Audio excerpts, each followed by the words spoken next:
और minimum deviation क्या देखा था हमने, और मिनिमम डेविएशन क्या क्या कंडीशन था, आई क्या निकली, ई के बराबर, और ये आर बराबर क्या होता, आर टू बराबर क्या था, ए बाई। तो हमने सॉल्व करके क्या रिलेशन निकाला था, M P by N S बराबर क्या था, sine of delta minimum plus A by two upon क्या था, साइन ए बाई। ठीक है, तो इस पे क्वेश्चन कर लेते हैं। मान लो कि एक फ्रिज में और इसके दोनों तरफ वाटर रखा हुआ है, वाटर के अंदर कुछ है ना, वाटर कितना ज्यादा, 4/3 का मिक्स, तो लिखो इसके बारे में, फिर बना लो, कुछ क्वेश्चन लिखो। सर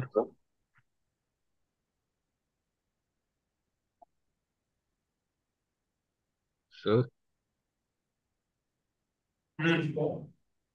सर कल लास्ट के 10-15 मिनट में क्लास डिस्कनेक्ट हो गई थी। तो लास्ट में क्या कराया था? क्या हो रहा है, यही चल रहा था, यही इसी का डेरिवेशन कराया, डिस्कनेक्ट अभी तो इसका पढ़ाया नहीं। हाँ, उसके बाद नहीं पढ़ाया, ये रिजल्ट निकाल के छोड़ दिया ना। हाँ,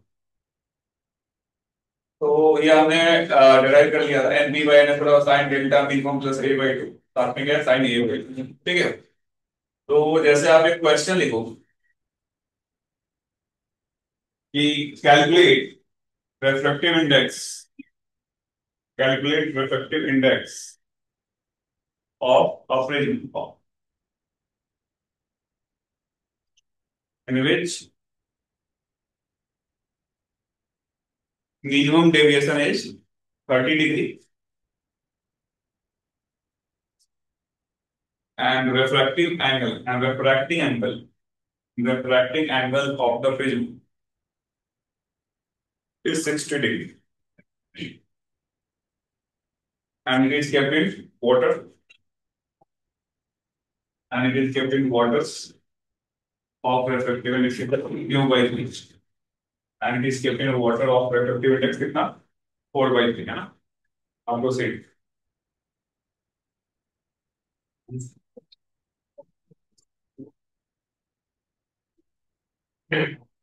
देखो, अगर आप ये फॉर्मूला भूल भी जाओ तो ये कंडीशन याद रखा ना, ये कंडीशन याद होगा तो आप एक दो लाइन में डिराइव कर लो, जरूरी नहीं एग्जाम में सारे फॉर्मूले याद रहे।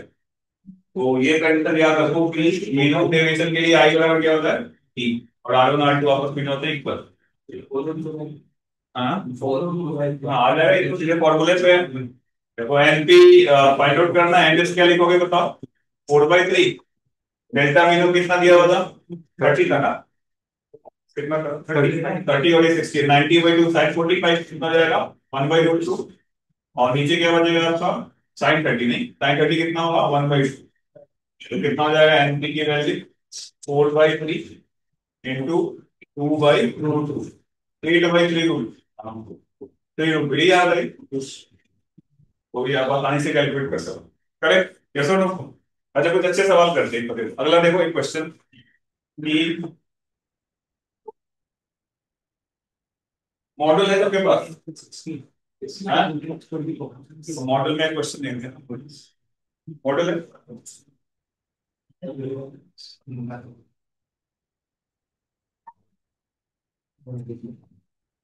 मॉडल से मैं इसलिए करा रहा हूँ ताकि आपको लैंग्वेज समझ में आए, एग्जाम में क्वेश्चन कैसे आ सकते हैं। तो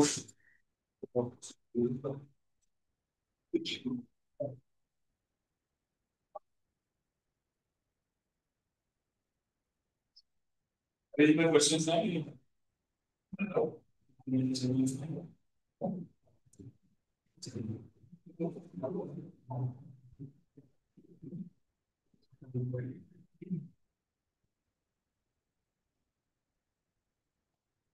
जैसे आप क्वेश्चन नंबर 4 करो, पेज नंबर 42 पे, तो कॉपी में लिखना, question number 4 page number 42 exercise 2, question number 4 page number 42 exercise 2 है ना। मॉडल नहीं है तो मैं क्वेश्चन लिखवा दे रहा हूँ, क्वेश्चन लिख लो कि what will be the relation between, what will be the relation between What will be the relation between refracting angle A? What will be the relation between refracting angle A and critical angle C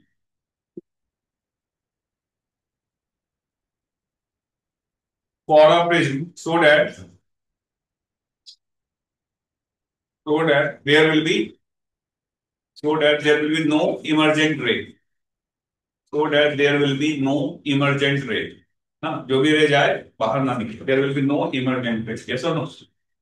यही चीज आपको question में language में लिखा हुआ है। ए और सी में क्या रिलेशन हो, ये ग्रेटर देन लेस देन के फॉर्म में बताना है, ठीक है।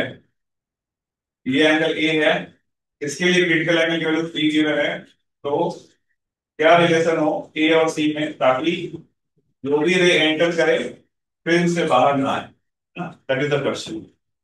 तो सोचिए क्या आएगा। ये क्वेश्चन नंबर 4 मॉड्यूल में भी है ना, देखते हैं कि लोग सोच पाते हैं।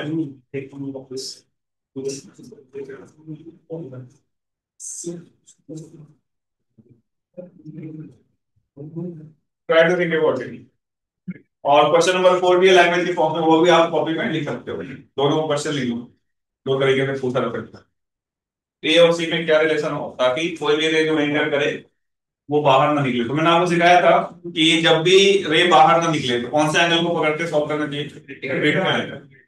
तो कौन से सरफेस पे देखना पड़ेगा critical angle, second surface. Try to think about it, सोचो आ जाएगा आंसर।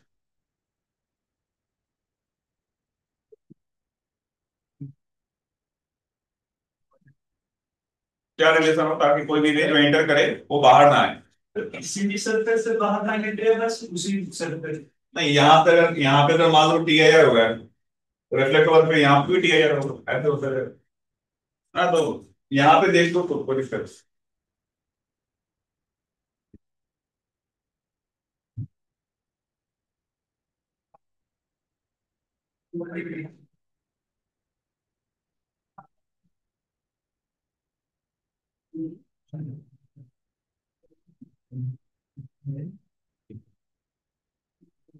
तो लॉजिकली क्या होना चाहिए,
एनालिटिकल क्वेश्चन में आप फंस जाते हो। अभी तक ये एबिलिटी इंप्रूव नहीं हुई, आप क्वेश्चंस कर रहे हो मॉडल के, लेकिन एबिलिटी डेवलप नहीं हो रही। आपको क्या है, क्या देखना है, आर टू बिल्कुल सही हो, हाँ भी ठीक है। इधर पे के और मशीन में भी हम्म तो से इधर है कंडीशन लगा दी तो बराबर करती है, वो फिर हम साल में ठीक है। अपने को वो चाहिए ए और सी में रिलेशन चाहिए, C is the critical angle. Critical angle किसके लिए, जो प्रिज्म का मटेरियल है और जो सराउंडिंग मीडियम है उसके लिए क्रिटिकल एंगल डिफाइंड। तो ए मतलब ऐसा होना चाहिए ग्रेटर देन सी, ए लेस देन सी, इस तरीके से। हाँ आ रहा है आंसर, क्या है बताओ। A less than equal to, less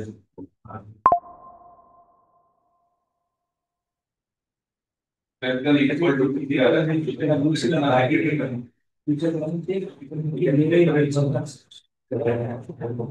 चलो, दो लोगों ने अटेम्प्ट किया, ढंग से अटेम्प्ट किया, अच्छी बात है। अटेम्प्ट सही तरीके से होना चाहिए, आंसर वाली गलत हो जाए तो दिक्कत। और किसी का?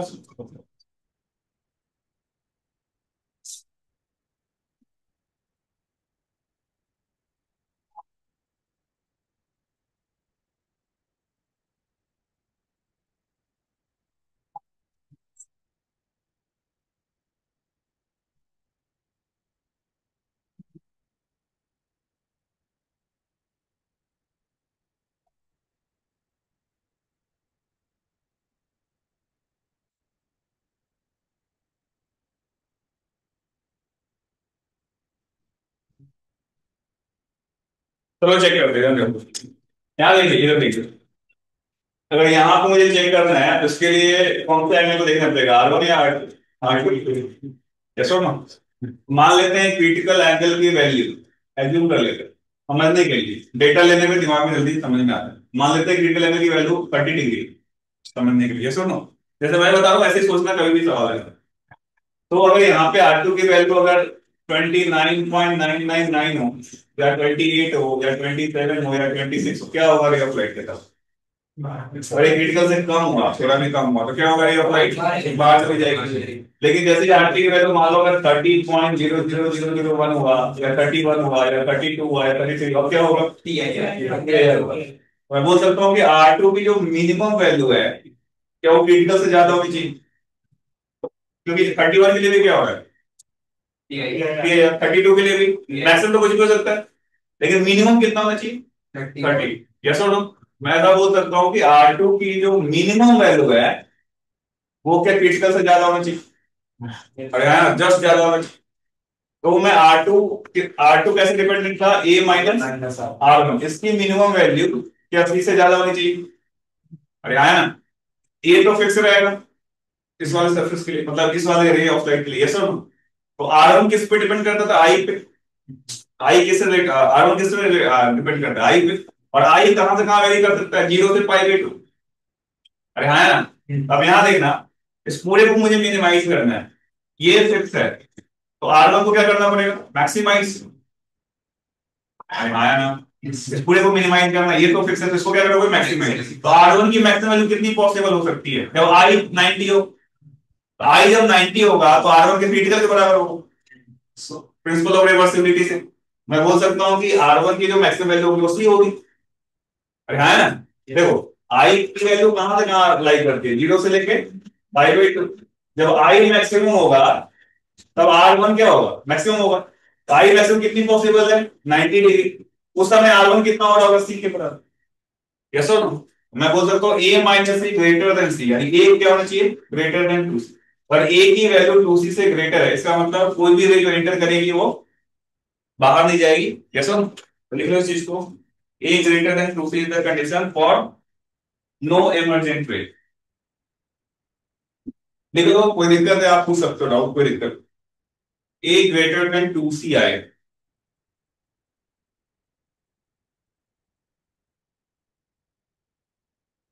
R1 को मैक्सिमाइज कर, पूरा लिख लेना डिटेल में। R1 को मैक्सिमाइज करना है, R1 की मैक्सिमम वैल्यू क्रिटिकल पॉसिबल है।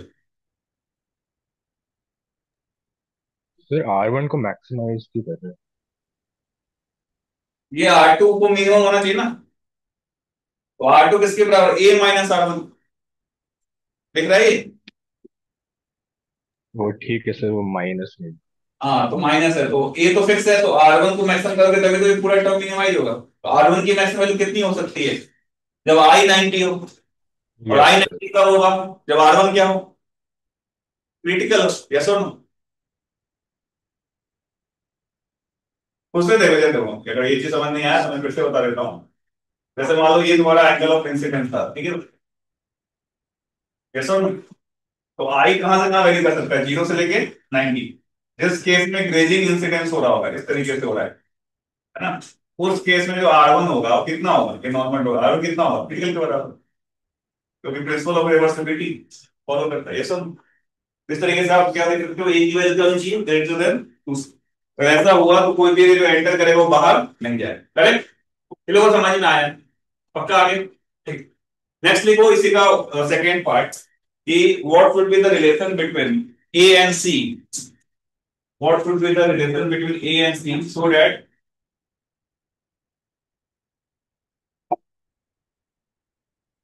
all the rays which enter which enter the prism will be able to comes out of the prism. All the rays which enter the prism will be able to comes out from the second surface of the prism. Comes out from the second surface of the prism. अब हमने दूसरा कर दिया, उसमें भी क्या किया, पहले क्या था बाहर ना जाए, अब क्या था हमेशा बाहर जाए, क्या कंडीशन होना चाहिए? हाँ, सो सेम लॉजिक से यार, नहीं ऐसा नहीं। What will be the relation between A and C so that whatever A enters will be able to comes out of the prism? तो सोचिए क्या होना चाहिए, सेम लॉजिक सी टाइप से सोचो तभी आएगा। यहां मैंने बना के रखा है डेटा लिख,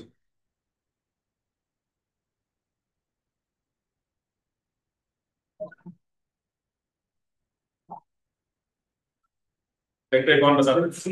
हाँ, ए लेस देन सी आएगा, बिल्कुल ए क्या आ जाएगा, लेस देन सी। एक बच्चे का क्या, बाकी लोग भी फाइंड आउट कर, यही आ रहा है क्या? सेम लॉजिक जो मैंने बोर्ड में बताया, जब भी क्रिटिकल का सवाल हो वैसे ही कोई डेटा ले लो ताकि तुम्हें समझ में आएगा, मैक्सिमम मिनिमम चीजों को देखो।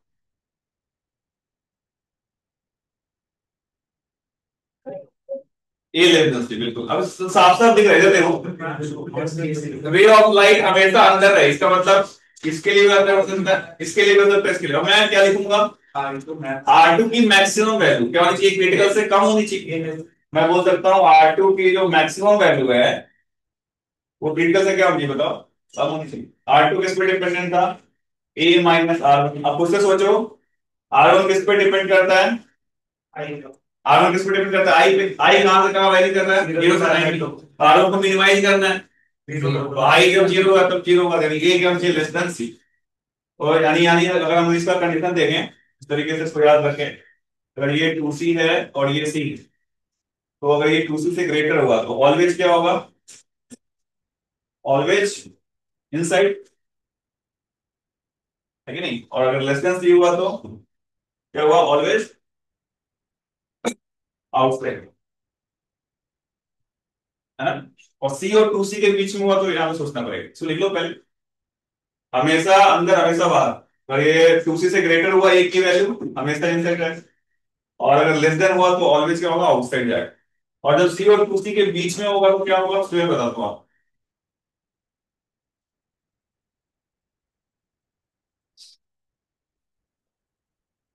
ठीक है, ऑलवेज है, हमेशा गारंटी के साथ, यस। सी और 2C के बीच में होगा तो देखते किस एंगल के लिए क्या निकालना पड़ेगा, देखो।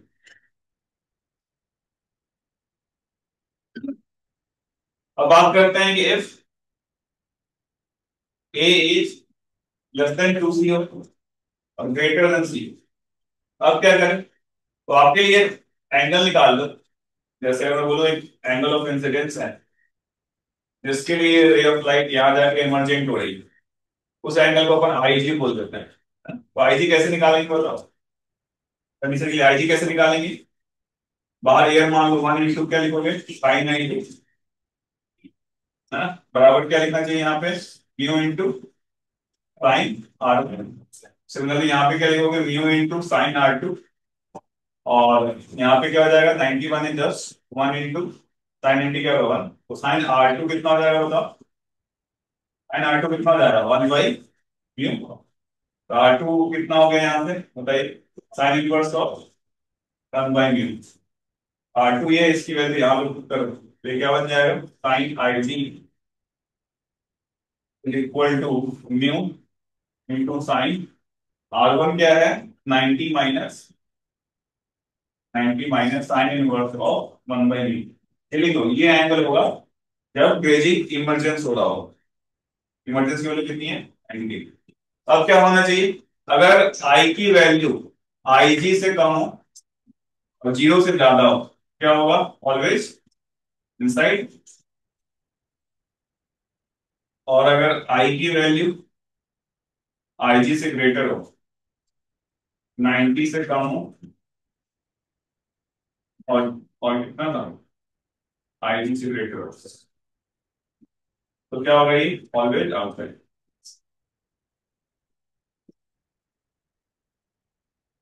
देखो इसको जल्दी, तो आपको इसलिए आई जी निकालना पड़ेगा, ठीक है, नोट इट डाउन।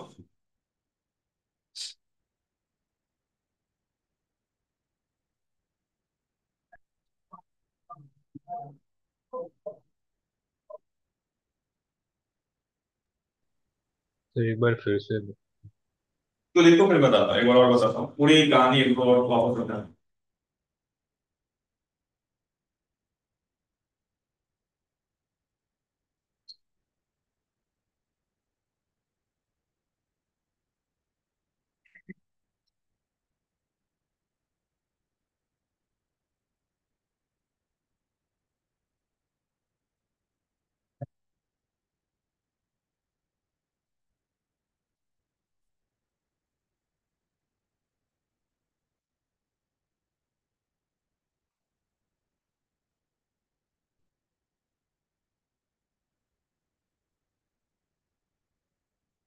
नोट करो, फिर मैं वापस बताता हूँ।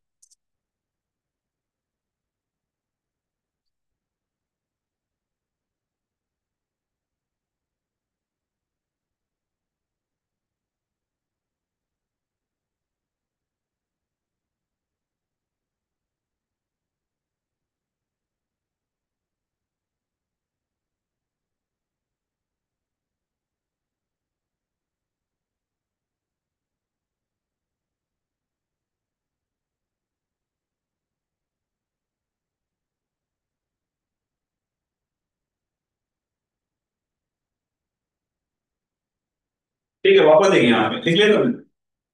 लिख लो।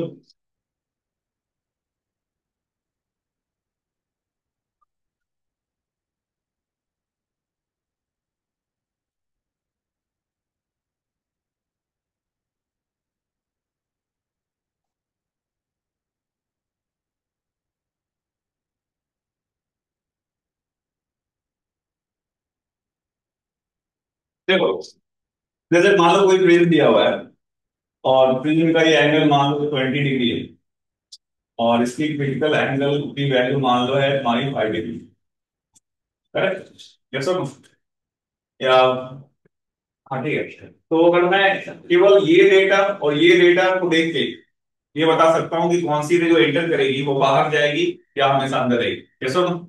अगर ए की वैल्यू कितनी है, 20 है, और सी 5 डिग्री है, हमारा समझने के लिए है, इसका ट्वाइस करो, 10 डिग्री हो गई। तुम्हारा ए जो है क्या 2 से ग्रेटर है, यानी यहाँ पे कोई भी जो एंटर करेगी वो बाहर रह जाएगी, यस और नो? ए ग्रेटर देन 2 पे क्या हो रहा है, हमेशा क्या रहेगा, अंदर। अगर मान लो ए लेस देन सी होता, मान लो ये अगर आपका 10 डिग्री होता और ये मान लो 15 डिग्री होता, अब क्या होता, बाहर ए की वैल्यू आपकी 10 है और सी की वैल्यू 15 डिग्री है, इसका मतलब ए लेस देन सी है, जो भी रे एंटर करेगी टी आई का भी हमेशा क्या होगा, बाहर। तो डेटा देके बता सकते हो कि इस प्रिज्म में जो भी रे ऑफ लाइट जा रही है हमेशा अंदर रहेगी या हमेशा बाहर। अरे आया ना? जैसे तुम्हें कोई चीज बनाना है चमकीला, जो काफी क्या स्पार्कल कर से डायमंड करना है, ऐसा हो, तो तुम्हें क्या कंडीशन लगाना पड़ेगा, कौन सा वाला एंगल बनाना पड़ेगा, ए ग्रेटर देन 2 वाला, ताकि जो भी रे एंटर करेगी क्या होगी, अंदर रिफ्लेक्ट होगी, यानी वो स्पार्कल करेगा, ये सब, इसलिए ये इंपॉर्टेंट। अच्छा, मान लो अगर ये तो हो गया हमेशा के लिए, ऑलवेज है, ऑलवेज लगा हुआ, लेकिन मान लो सी और 2 सी के बीच में हो तो क्या हो सकता है ऐसा भी पॉसिबिलिटी हो, इसके लिए हमें क्या ढूंढना पड़ेगा, वो एंगल ऑफ इंसिडेंस जिसमें एक रेजिस्ट इमर्जेंस हो सकता है ऐसा जनरल एंगल। अब हम ये बोल लिया और ये एंगल हमने यहाँ पे ऐसे कैलकुलेट कर लिया, अब इसके लिए अगर आई की वैल्यू आई जी से कम और 0 से ज्यादा हो तो क्या होगा, ऑलवेज इनसाइड। और अगर पाई बाई 2 हो सकता है मैक्सिमम, और पाई बाई 2 से कम और आई जी से ग्रेटर, तो हमसे क्या होगा, क्लियर है चीज? तो पहले हमें किसको देखना पड़ेगा अंदर बाहर के लिए, ए और सी। जैसे इसका शानदार एप्लीकेशन आप देख सकते हो, ऑप्टिकल फाइबर, नाम सुना ऑप्टिकल फाइबर? ऑप्टिकल फाइबर में क्या होता था, कोई भी रे ऑफ लाइट जो एंटर करे वो हमेशा बाहर ना जाए, क्या बार बार टी आई होता रहे। अगर हमें ये कॉन्सेप्ट पता है तो मैं ये अप्लाई अप्लाई कर सकता हूँ, जैसे मानो जैसे मुझे कोर और लाइट को चुनना है, जैसे लिखो एक बार ऑप्टिकल फाइबर, यहां से मैं बताता हूं। यही कॉन्सेप्ट अपने यूज कर सकते हैं। मान लो ये ऑप्टिकल फाइबर की बात करें, तो इसके अंदर कोई कोड होता है किसी मटेरियल का बना हुआ, ग्लास का या किसी भी अदर मटेरियल का हो सकता है। इसके ऊपर क्लैडिंग होती है, ठीक है। ये मान लो इसका रिफ्लेक्टिव इंडेक्स N2 है और इसका रिफ्लेक्टिव इंडेक्स N1 है। हम चाहते हैं कोई भी रे ऑफ लाइट जो एंटर करे θ1 पे और यहाँ टकरा करके ये क्या हो, इसका TIR। तो हम ये जो कॉन्सेप्ट अभी पढ़ा है इससे हम डायरेक्टली रिजल्ट निकाल सकते हैं N1 N2। ठीक है, देखो मैं बता दूं कैसे।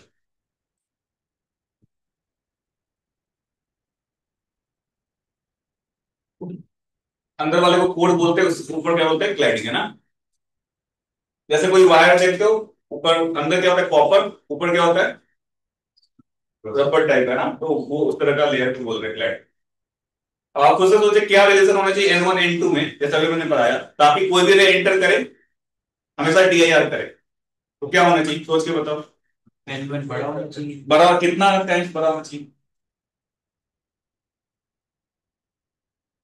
देखो मैं बताता हूँ इसका आप कैसे अप्लाई कर सकते हो। देखो मैंने आपको क्या समझाया, प्रिज्म का मतलब क्या होता है, जब भी रे ऑफ लाइट किसको क्रॉस करेगी, दो इंक्लाइन सरफेस को।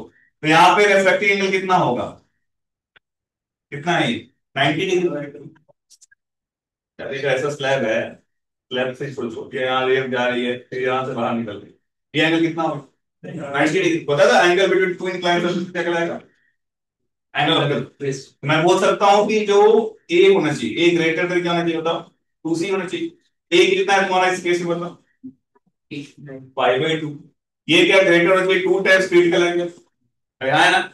2 से डिवाइड कर दो क्या हो जाएगा, π/4 शुड बी ग्रेटर देन क्या होना चाहिए, स्पीड का लेंगे। स्पीड का तो निकाल सकते हैं, कैसे निकालेंगे, इसके लिए इस सरफेस के लिए मान लो ये N2 है, ये N1 है, तो क्या टेंशन लगेगा बताओ, N1 इंटू साइन आई, साइन क्रिटिकल बराबर क्या लिखोगे, N2 इंटू साइन 90।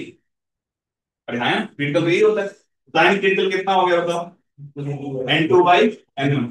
तो आप हम दोनों तरफ साइन ले लो तो क्या बन जाएगा बताओ, साइन π/4 ग्रेटर देन साइन से होना चाहिए। साइन π/4 कितना होगा बताओ, 1/√2। साइन से कितना है, N2/N1। हम यहाँ से रिलेशन निकाल सकते हैं, जो बना ऑप्टिकल फाइबर बना रहा हो उसमें पता होगा कि N1 की वैल्यू हमेशा क्या होनी चाहिए, ग्रेटर देन √2 टाइम्स N2। तो कोई भी रे ऑफ लाइट जो एंटर करेगी वो बाहर नहीं निकलेगी। समझ में आ रहा है साइंटिफिक एप्लीकेशन, यस और नो, देखो इसको।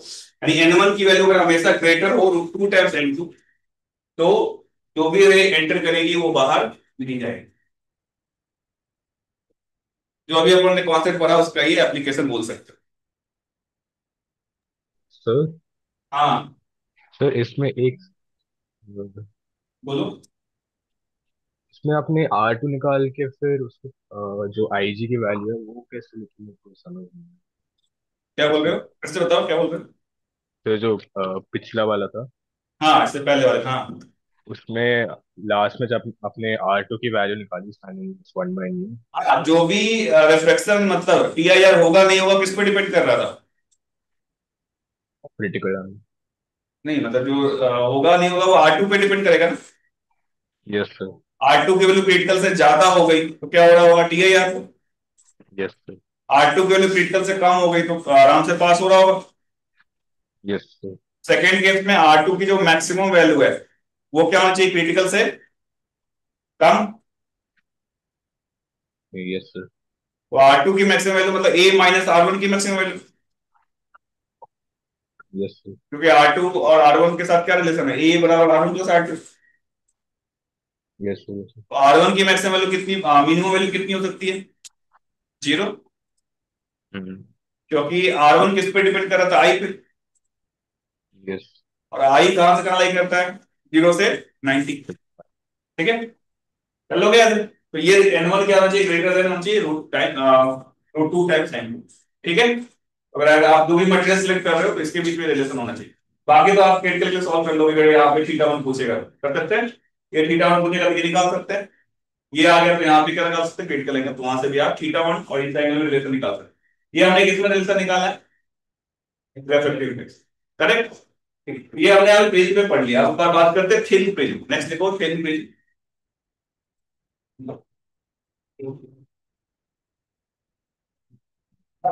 थिन प्रिज्म का मतलब क्या है कि ऐसा प्रिज्म जिसका रिफ्रैक्टिंग एंगल 10 डिग्री से कम हो, इसे बोलते हैं थिन प्रिज्म। लिखो इसको जल्दी से, थिन प्रिज्म के अंदर the prism whose refracting angle,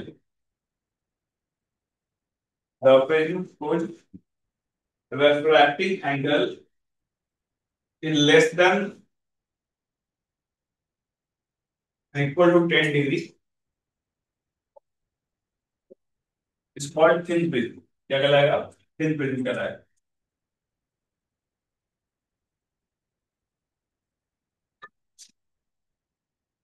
ठीक है, तो thin prism के लिए अगर अपन रिलेशन देखें कि मान लो यहाँ पे कोई रे ऑफ लाइट ऐसे आ रही है,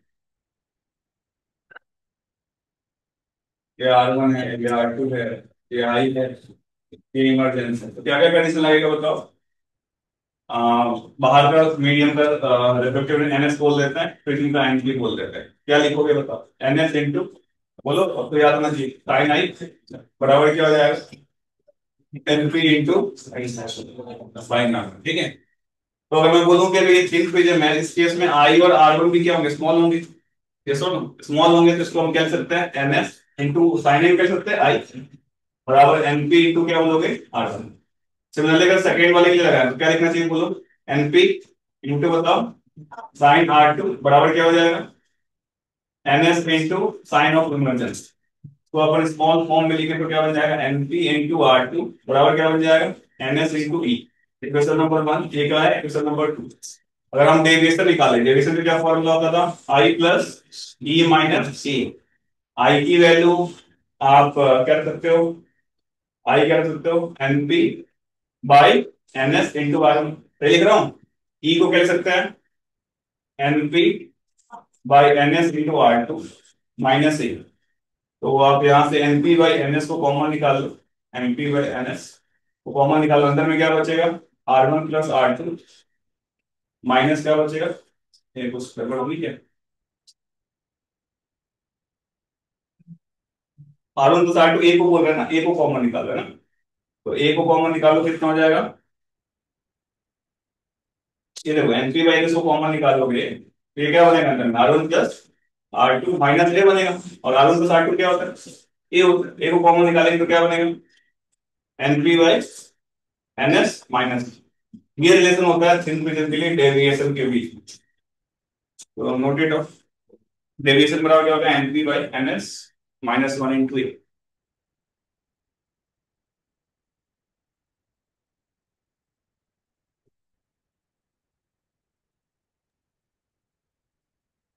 तो साइन आई और साइन R1 को आई और R1 से। हाँ, क्योंकि थिन प्रिज्म में जो एंगल ऑफ इंसिडेंस होगा वो स्मॉल होगा। आई भी स्मॉल होगा और आर भी स्मॉल होगा। आई स्मॉल है तो ऑब्वियसली आर भी स्मॉल होगा। ओके। लार्ज एंगल पे इंसिडेंट नहीं होगा। जैसे मैंने आपको बताया भी था, मार्जिनल रेंज और पैरेक्सल रेंज बताया था कि मार्जिनल रेंज कब होता था? जब ray of light large angle पे इंसिडेंट हो। उसके लिए क्या था? प्रिंसिपल ऐसे से दूर होना चाहिए। क्लोजर जितना होता जाएगा एंगल क्या होता जाएगा? छोटा। बताया था उसी तरीके का है।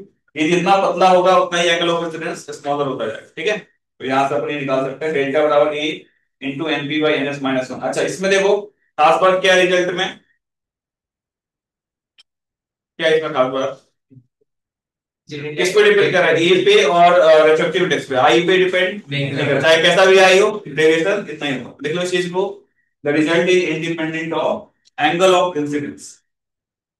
The result is independent of angle of incidence, चाहे कोई भी एंगल हो, 1 2 3 4 जो भी, सबके लिए डेविएशन सेम आए।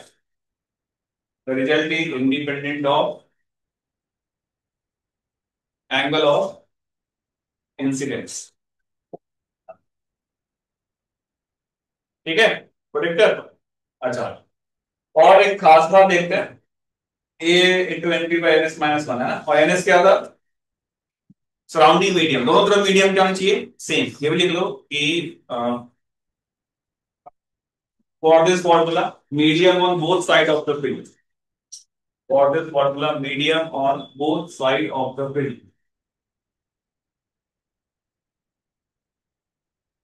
Medium on both side of the film.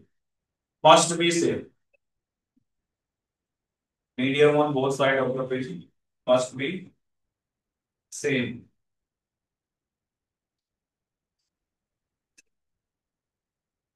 ठीक है, तीसरी चीज, अगर आप ए को डिग्री में रखते हो, किसमें रखते हो, डिग्री में, तो डेरिवेशन भी किसमें आएगा, डिग्री में आएगा। ए को रेडियन में रखते हो तो रेडियन में, तो ये चीज ध्यान रखने की एग्जाम में, रेडियन में पूछा जाता है, डिग्री में रख के सॉल्व कर लिया। ठीक है, जैसे एक छोटा सवाल कर लो कि स्पिन इक्वेशन बना लो, सरल करो, मान लो वाटर है 2/3, और ये ग्लास का बना है 3/2, न्यू गिवन है। तो क्वेश्चन क्या लिखिए, इसका एंगल मान लो 5 डिग्री। तो इंसिडेंट रेट, इंसिडेंट एंगल कितना भी उससे फर्क नहीं पड़ता। तो पूछा क्या है, calculate angle of deviation, calculate angle of deviation, calculate angle of deviation.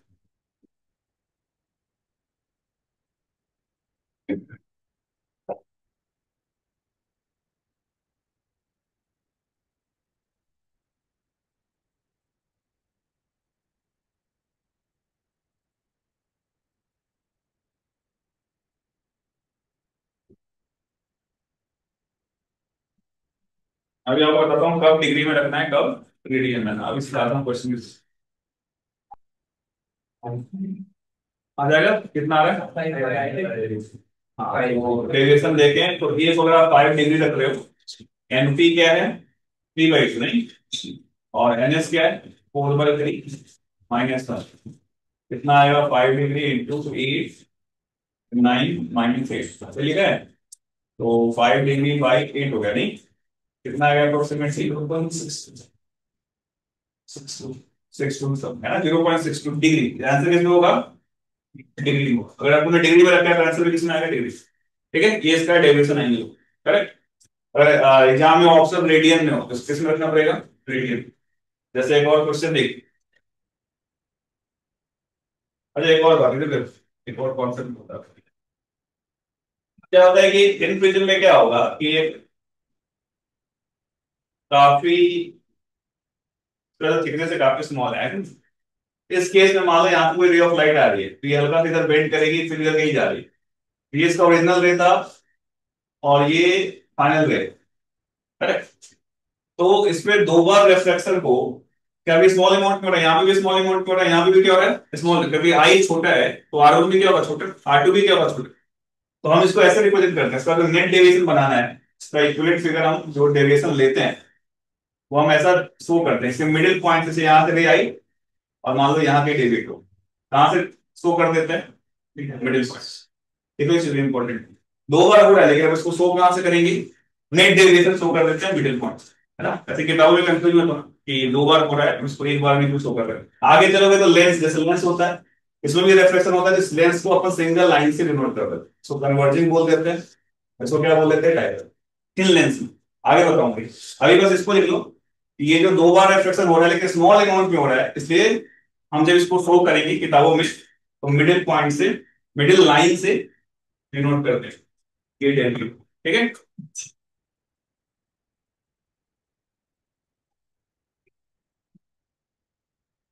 तो जैसे अगर मैं आपको क्वेश्चन दूं कि एक फिल्म पेज में 2 डिग्री इसका एंगल ऑफ रिफ्लेक्शन है और न्यू की वैल्यू मान लो, टू ले लेते हैं, एयर में रखा हुआ है, डिग्री ऑफ लाइट जो है यहाँ इंसिडेंट है ऐसे बिल्कुल पैरेलल टू द बेस, सामने एक मिरर है, तो फिगर के ऊपर बता सकते हैं डिग्री ऑफ लाइट बिल्कुल पैरेलल टू द बेस जाए।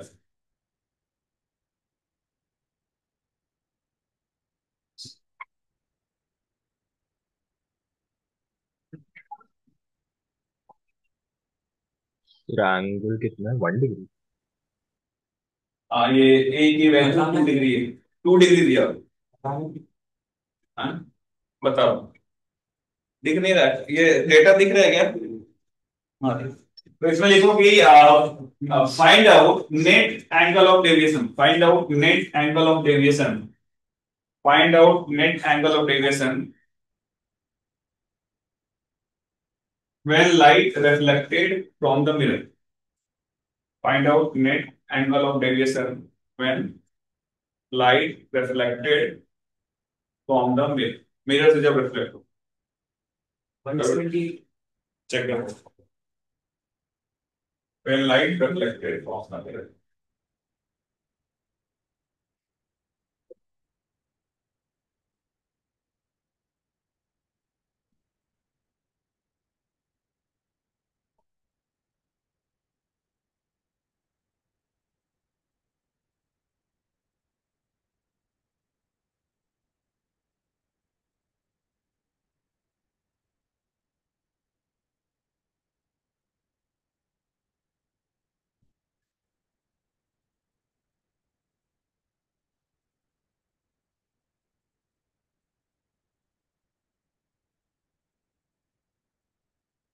नेट एंगल ऑफ डेविएशन याद है किसने निकालते थे?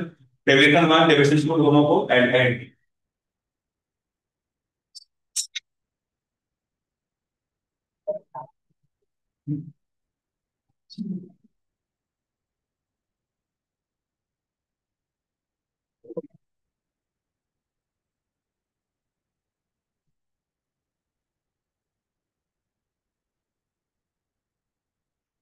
क्या आएगा बताइए? 178 ये यार आपका भी यार सबका ये यार ठीक है चेक करते हैं। तो मान लो ये ऐसे जाता लेकिन ड्यू टू दिस यहाँ पे क्या हुआ इसका डेविएशन हुआ फिर वापस से यहाँ क्या हो रहा है रिफ्लेक्शन हो रहा है yes or no? तो इधर देखो ये एंगल ऑफ डेविएशन निकाल सकते हो है ना। अभी बता था क्या फॉर्मूला है 2 डिग्री इंटू एनपी क्या है तुम्हारा 2 NS1 था -1 कितना आएगा ये 2 डिग्री होगा डेविएशन। ये डेविएशन आपका 2 डिग्री हुआ ये अगर 2 डिग्री है तो ये भी कितना होता 2 डिग्री और रिफ्लेक्शन में कितना होगा तो अगर मैं बोलूं डेल्टा वन कितना होगा ये ऐसे जाता इधर डेविएट हुआ कितना हुआ 2 degree clockwise anti clockwise clockwise तो डेल्टा वन आपका है 2 डिग्री क्लॉकवाइज डेल्टा टू कितना होगा ये ऐसे जाता लेकिन ऐसे मुड़ा है ये भी क्लॉकवाइज ही है ना। और रिफ्लेक्शन में कितना होता है deviation 180 minus 2 times angle of incidence तो कितना हो जाएगा 180 माइनस 40 कितना हो जाएगा 176 और ये क्लॉकवाइज होगा एंटी क्लॉकवाइज होगा क्लॉकवाइज नेट कितना हो जाएगा हाँ नेट हो जाएगा 178 20 कर लोगे आया ना कोई दिक्कत हाँ टेम्परेचर में तो ऊपर जा रहा है क्या लाइट आपको साइन करके ऊपर जा रही है है वो तो समझाने के लिए बताया था ना। तो यहाँ पे जो डेविएशन है कहां से दिखा रहे हैं मिडिल लाइन है ना। नेट डेविएशन कहां से दिखाएंगे मिडिल वाला ठीक है। इसमें बहुत इंपॉर्टेंट कॉन्सेप्ट आता है जो कि वेव ऑप्टिक्स में यूज होता है लिख लो फिर मैं समझाता हूँ। अगला चैप्टर वही है वेव ऑप्टिक्स उसमें ये चीज यूज होगी अभी मैं जो रिजल्ट निकालूंगा वहां पे भी काम आएगा। चलो भाई तो आ गया ना सबका है ना। नेक्स्ट लिखो इमेज फॉर्मेशन इन फिल्म यहाँ पे भी इमेज बनता है इमेज फॉर्मेशन हाँ वो भी उनके भी सवाल है हाँ मतलब हाँ नीचे को पड़ेगा कैसे जाना चाहिए तुम्हारी बॉडी समझ में आएगा ऐसा बात करते हैं अरे मतलब जैसे अगर ये है 2 बार ही लगाओ ऐसे पैरेलल लगा रही थी किधर पे कब ये तो बिल्कुल सीधे जाएगी क्योंकि एंगल ऑफ इंसिडेंस जीरो है। जब ये यहाँ पे आई तो आप यहाँ पे नॉर्मल ड्रॉ कर है ना यहाँ पे नॉर्मल ड्रॉ करेगा। अब ये कौन से मीडियम से किधर जा रही है टेंसर से रेजर तो किधर मुड़ेगी अभी तो क्या बता रहा हूँ मैं image formation by thin lens thin film ध्यान देना इंपॉर्टेंट है from wave optics point of view से वहां पे काम आए। इसमें देखो क्या हो रहा है कि मान लो ये थिन फिल्म है और जो डिस्टेंस मेजर करते हैं वो भी मिडिल पॉइंट से करते हैं। यहाँ कोई ऑब्जेक्ट है कुछ डिस्टेंस पे, मान लो इस डिस्टेंस पे, और मैं इसका रे ऑफ लाइट ड्रॉ करूँ, इमेज बनाने के लिए कितने रे ऑफ लाइट चाहिए दिखा चुका हूँ तो। मान लो एक रे ऑफ लाइट हमने ऐसे बनाया और ये डेविएट होकर इधर चला गया, दूसरा हमने ऐसे बनाया, ये भी कुछ डेविएट होकर ऐसे चला गया। जो ऑब्जर्वर होगा उसको ये रेंज ऑफ लाइट कहां से आती नजर आएगी, यहाँ नहीं, इस ऑब्जेक्ट का एक यहाँ पे इमेज बन रहा हो, कैसा इमेज होगा, रियल या वर्चुअल, वर्चुअल। और ये जो शिफ्ट है height of the image, height of the image ये हम निकालने वाले हैं, देखो समझिए। तो थिन प्रिज्म से ऑब्जेक्ट का एक वर्चुअल इमेज बन रहा है जो कि शिफ्टेड ऑब्जर्वर को नजर आए, कितने हाइट पे होगा वो अभी कैलकुलेट करेंगे।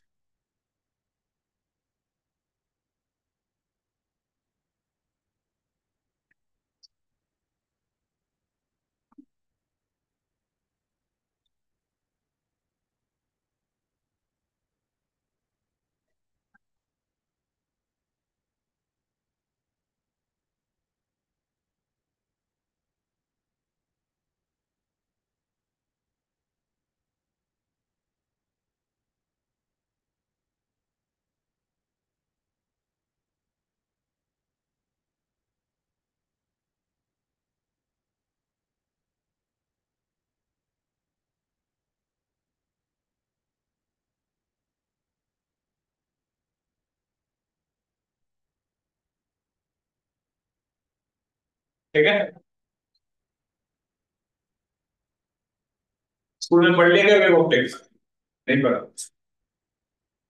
तो ये रे ऑफ लाइट पीछे से वर्चुअल इमेज बनाती हुई नजर आएगी। कहाँ पे बनेगा इमेज ये हम निकालना चाहते हैं, ये रिजल्ट आपको याद रखना है क्योंकि आगे भी यूज होने वाला है। तुमने इस एंगल को क्या बोलते हैं बेटा, angle of deviation, V angle भी क्या होगा आपका, डेविएशन। तो tan डेल्टा किसके बराबर होगा बताओ, ट्रायंगल में देख के tan डेल्टा किसके बराबर होगा, परपेंडिकुलर अपॉन बेस, बेस कितना है x, x क्या था, ऑब्जेक्ट का डिस्टेंस कहां से, फ्रॉम द सिंपल। अगर मैं हाइट ऑफ द इमेज निकालूं कितना होगा बताओ, x इंटू tan डेल्टा, और ये डेविएशन काफी छोटा एंगल है तो अप्रोक्सीमेटली किसके बराबर लिख सकते हैं, x इंटू डेल्टा। और डेल्टा का फॉर्मूला क्या था अभी पढ़ा था आपने, NP by NS minus one into क्या था, ये आपका हो जाएगा हाइट ऑफ द इमेज, कहां पे वो इमेज बन रहा है। Very very important result, wave optics में डायरेक्ट यूज आएगा।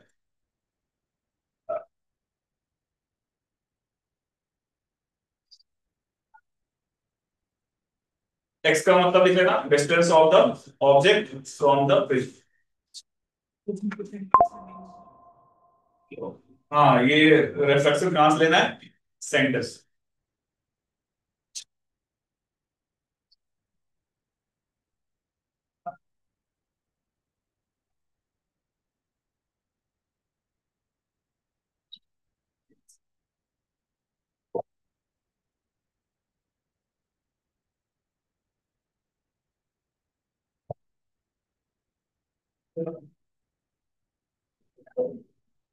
ठीक है, कर सकते हैं ऐसे। तो इनका आ गया वो क्वेश्चन कर लो कि प्रिज्म है, ये 4 डिग्री है, यहाँ ऑब्जेक्ट है, ऑब्जेक्ट का डिस्टेंस यहाँ से 5 सेंटीमीटर है, फिर इनका म्यू 3/2 ले लो, बाहर का म्यू ये है, तो लोकेशन ऑफ इमेज बतानी है, कहाँ बन रहा हो, कितने हाइट को बन रहा हो, ट्राई टू सॉल्व। हाँ हाँ कर लो, कितना आ रहा है, 10 mm आ रहा है, 10 सेंटीमीटर, सबका आ गया और जल्दी सॉल्व कर लिए क्वेश्चन लिखते हैं तो तक याद तक है पहले।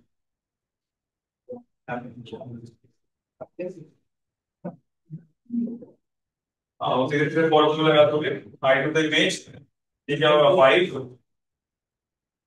एमपी बाई एन क्या होगा, एमपी कितना लिखेंगे, p/2 1 माइनस 1। और यहाँ देखो यहाँ तुमने मिस्टेक किया होगा, ए तुमने डिग्री में रख दिया होगा, रेडियन में, डिग्री में क्या, रेडियन में, रेडियन लगा सब सही। तो ए कितना था आपका 4 डिग्री और फिर से मल्टीप्लाई कर देंगे 5/183, ये आंसर आ रहा है।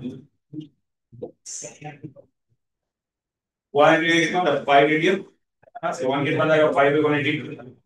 अब सॉल्व करोगे तो ये आपका सेंटीमीटर में, वही मैं बता रहा हूँ, डिग्री में मीटर और डिग्री को रिलेशन नहीं है, तो आपको जब भी सेंटीमीटर मीटर में निकालना है तो एक को किस में रखना पड़ेगा, रेडियन, है ना। ये गलती किया होगा मैक्सिमम लोगों ने ना, तभी जल्दी से आ गया, लिख लेना इस चीज को। जब भी सेंटीमीटर के साथ डिस्टेंस निकालना है तो एक को रेडियन में रखना है, डिग्री में रखोगे पहला ही आंसर होगा, प्यारा सा आंसर आ रहा है आपका 4 डिग्री, है ना, तो ए ऑप्शन होगा जो कि रॉन्ग होगा, ये ध्यान रखना। जब भी डिस्टेंस पूछे तो ए को किस में रखना है, रेडियन में, और अगर डिग्री से एंगल पूछ रहे हैं तो डिग्री में रख सकते हैं। अब बताओ कितना आएगा सॉल्व करके, 5 कितना हो जाएगा, 1/2 into 4 into 5 5/18 सेंटीमीटर, ये आंसर, ठीक है। कर लोगे, किसी का मैच हुआ था, किसी ने ध्यान दिया हो पहले बार, 5/18 किसी का भी नहीं आया, सबने ये मिस्टेक किया था। अब समझ में आया कब डिग्री में रखना है, कब रेडियन में, डिग्री में कब रखना है जब डेविएशन एंगल पूछ रहा हो, और रेडियन में जब सेंटीमीटर मीटर वगैरह निकाल। अरे ये काम कब, ये कहाँ पे यूज है, वेव ऑप्टिक्स में, थोड़ा बहुत किसी ने पढ़ा है वेव ऑप्टिक्स, किसी के स्कूल में वो, वहां पे एक्सपेरिमेंट को पूरा चैप्टर एक ही एक्सपेरिमेंट पे है, जेम्स डबल स्लिट एक्सपेरिमेंट, है ना, वहां पे इसका डायरेक्टली यूज है, मैं बताऊंगा। अब ये रिजल्ट आप याद रखना है ना। चलो फिर आगे बात करते हैं, ये आपका हो गया प्रिज्म। अब आप प्रिज्म का एक इंपॉर्टेंट फेनोमेना होता है, इसको बोलते हैं डिस्पर्सन ऑफ लाइट। तो नेक्स्ट आप लिखो डिस्पर्सन ऑफ लाइट, क्या बेटा 5/18 आ रहा है, कौन सा रिजल्ट, नहीं नहीं ये फॉर्मूला याद रखना है कि ऑब्जेक्ट का इमेज ऊपर बनता है, क्योंकि यहाँ पे हम वहां पे बाई पे जब पढ़ेंगे तो दो इमेज बनाएंगे, वहां से हम वेव का वो देखेंगे इंटरफेरेंस। ये समझ में आ गया, जब भी सवाल में डिस्टेंस पूछ रहा हो, है ना, तो ये किसमें होगा, रेडियन में होगा। तो नेक्स्ट देखो डिस्पर्सन ऑफ लाइट, इसमें छोटे मोटे क्वेश्चन आते हैं, नीट वगैरह में ज्यादा आते हैं, अब क्या पता मेंस में भी आ जाए, तो एडवांस में तो नहीं आया अभी तक। तो डिस्पर्सन ऑफ लाइट क्या होता है देखते हैं। तो एक क्या इसको पढ़ेंगे, फौजी, क्या पढ़ेंगे इसको, फौजी एक साइंटिस्ट था, उसने एक एम्पिरिकल रिलेशन किया।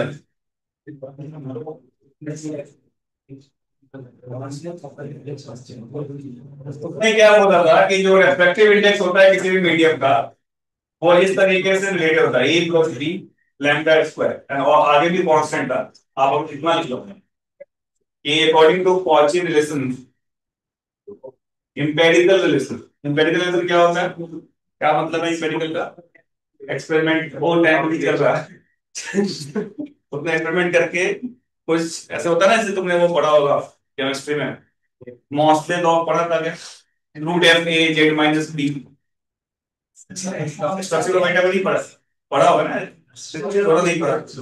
ये देखो A+B/λ², याद रखो A and B are constants, A and B क्या होते हैं, कांस्टेंट्स, और लैम्डा क्या है, wavelength of the light used.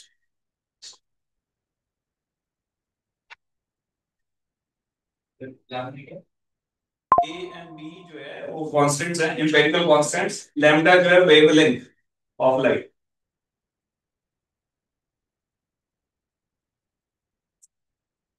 ठीक है, अभी तक हम जो भी रे ऑप्टिक्स में पढ़ रहे थे, इमेज बना रहे थे, सब कुछ जो भी कहानी पढ़ा था, उसमें जो हम रे ऑफ लाइट ले रहे थे वो कैसा रे ऑफ लाइट ले रहे थे, मोनोक्रोमेटिक, ऐसा पैरेक्सियल नहीं, पैरेक्सियल तो सही, मतलब तो लाइट कैसे ले रहे थे, मोनोक्रोमेटिक, मोनोक्रोमेटिक मतलब लैम्डा सिंगल का। लेकिन जनरली आपने लाइट में आपने देखा होगा लाइट कैसे होती है, व्हाइट लाइट होता है ना, व्हाइट लाइट में क्या बहुत सारे कलर होते हैं, violet, indigo, blue, green, yellow, orange. तो कॉची ने क्या बताया कि अलग अलग वेवलेंथ का जो किसी कोई जो मटेरियल होता है, इसका जो म्यू होता है अलग अलग वेवलेंथ के लिए अलग अलग होता है। जैसे अगर केवल एक मोनोक्रोमेटिक ब्लू कलर का लाइट यूज करोगे तो वो डेविएट होगा, ये सब। इसने क्या देखा कि अगर मान लो कोई व्हाइट लाइट यूज करे, इसमें कितने कलर हैं, 7 कलर, तो हर हर एक कलर का वेवलेंथ क्या होगा, अलग अलग होगा। ये जो मीडियम है अलग अलग कलर को अलग अलग एंगल से उसको बेंड करेगी। बात समझ में आ रही? तो इस फेनोमेना को क्या बोलते हैं? Dispersion of light. होगा क्या, इधर देखो, जैसे आपने पढ़ा होगा violet, indigo, blue, green, yellow, orange और रेड। अगर मैं इधर की तरफ बढ़ूं तो वेवलेंथ बढ़ता है या घटता है? बढ़ता है। वेवलेंथ बढ़ता है। ये सब आप बताओ, सबसे ज्यादा डेविएशन कौन से कलर का होगा? इसके अकॉर्डिंग म्यू जो है इनवर्सली प्रोपोर्शनल किसके? वेवलेंथ के। रेड कलर का वेवलेंथ सबसे ज्यादा है, तो म्यू क्या होगा उसके लिए? सबसे ज्यादा। और वायलेट कलर का म्यू सबसे ज्यादा डेविएशन कौन से कलर का होगा? सबसे कम रेड है। यानी जब भी व्हाइट लाइट एक मीडियम से दूसरे मीडियम में जा रही है, कौन सी लाइट है ये? व्हाइट लाइट एक मीडियम से दूसरे मीडियम में जा रही है। ये जो मीडियम है अलग अलग एंगल पे इसके कंपोनेंट को बेंड करेगा। पहला कौन सा होगा बताओ? रेड। सबसे ज्यादा किसका होगा डेविएशन? वायलेट का। इस तरीके से इसके सारे कलर क्या हो जाते हैं? ब्रेक हो जाते हैं ना। Violet, indigo, blue, green, yellow, orange और रेड। बना दो इसको, ऑरेंज और रेड। इस फेनोमेना को क्या बोलते हैं अपन? Dispersion of light. निकलो इसको जल्दी से।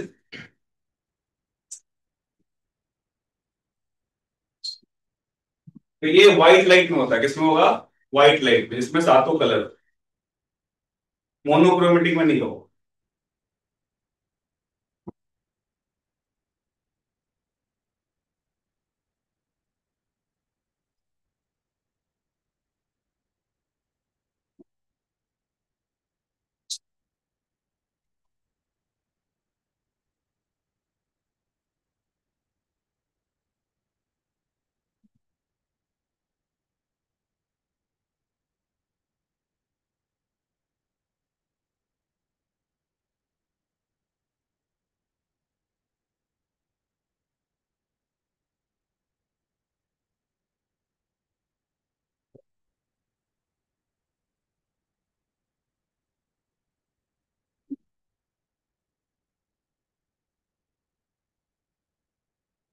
लिख लेंगे। ठीक है, तो लिखो कि when white light travels from one medium to other, when white light travels from one medium to other, it breaks into its it breaks into its it breaks into its constituent colors,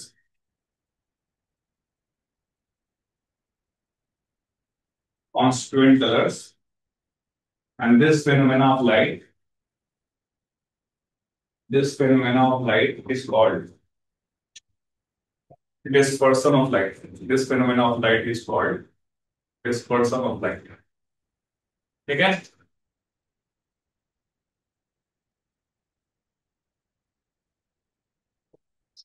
अब ऐसा तुम daily life में देखोगे, हमेशा observe तो होता नहीं है। पानी में व्हाइट लाइट गिरा के देखो, सातों कलर दिखते हैं क्या? ऐसा इसलिए नहीं होता क्योंकि जो ये म्यू का जो डिफरेंस है, जैसे वॉलेट कलर और रेड कलर के लिए काफी स्मॉल अमाउंट में होता है। तो मान लो रेड के लिए 1.6 है, तो वॉलेट के लिए तुम्हारा 1.58 होगा। काफी स्मॉल अमाउंट में होगा। इसलिए अपन जब वन मीडियम से दूसरे मीडियम में जा रहा है तो इतना ज्यादा इसके बीच में डेविएशन जो लगभग ओवरलैप करता हुआ दिखता है, आया ना? लेकिन अगर आप प्रिज्म यूज करोगे, थिन प्रिज्म, तो उसमें जो डेविएशन होगा आपको विजिबल होगा। इसलिए हम जो डिस्पर्सल पढ़ते हैं किसके थ्रू जनरली देखते हैं? प्रिज्म के थ्रू। तो लिख लो अगला, डिस्पर्सल थ्रू थिन प्रिज्म। और इसी के लिए टर्म्स वगैरह डिफाइन करते हैं, तो देखते हैं। तो जो भी रिजल्ट होगा वो थिन प्रिज्म के लिए अपन डिराइव करें। तो डिस्पर्सन